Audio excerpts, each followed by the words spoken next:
8:22. Welcome back. It's our time to connect with nature. Always fun to have the Owl Rehab Society with us. Rob and Colin are back. Welcome, gentlemen. Thank you very much for having us. It's time for show and tell. A Boobook owl and the barred owl. Let's start with the Boobook right here, Rob. Yep, this is Cricket. She's our Boobook owl. She's about 15 years old. She was sent to us from a facility up north. We believe she was captive bred and raised, and they are actually native to Australia. They're one of the smallest owls found in Australia, and she was donated to the center to be used for our education program approximately 2 years ago. And what are some of the characteristics of the Boobooks out in the wild? Their sound, their calls are very abnormal compared to what we would hear here.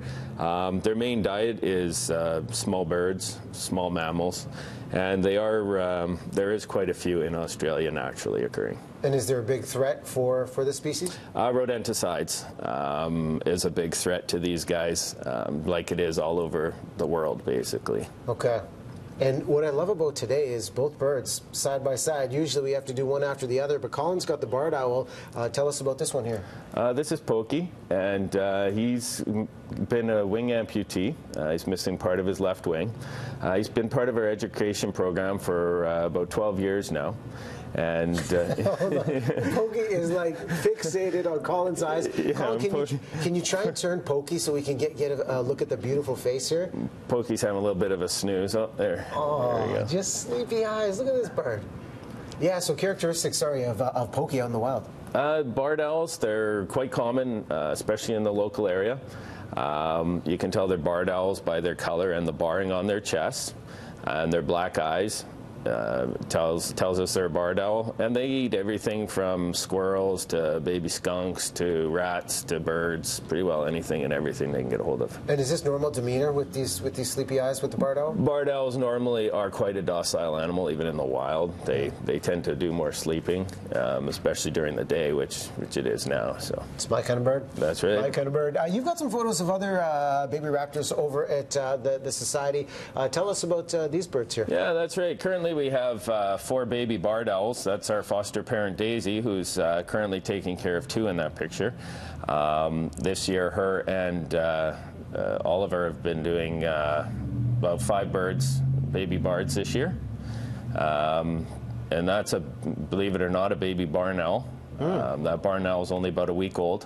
And it was pulled from a nest box. Its siblings were 6 times the size of that bird, and he was found huddling in the corner, starving.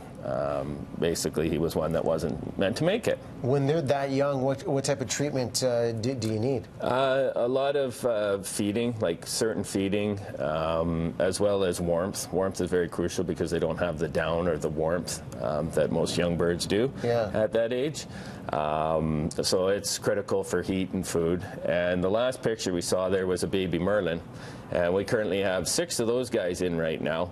And if you look on our Facebook page, there's a picture of Jasmine with 2 of them, and she's currently fostering the 2 youngest out of the 6 we've got.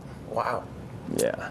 Well, beautiful birds right there, and I know something special is happening. We're going to talk about yoga with the owls in a second, but what if we do see a baby out in the wild? What is the best thing for us to do? Is that just mama going to get food, or how should we act, or should we call? Or it depends on the scenario that the animal is in. It doesn't hurt to call. We're on call 24/7, and if we know what situation it is, we can let people know.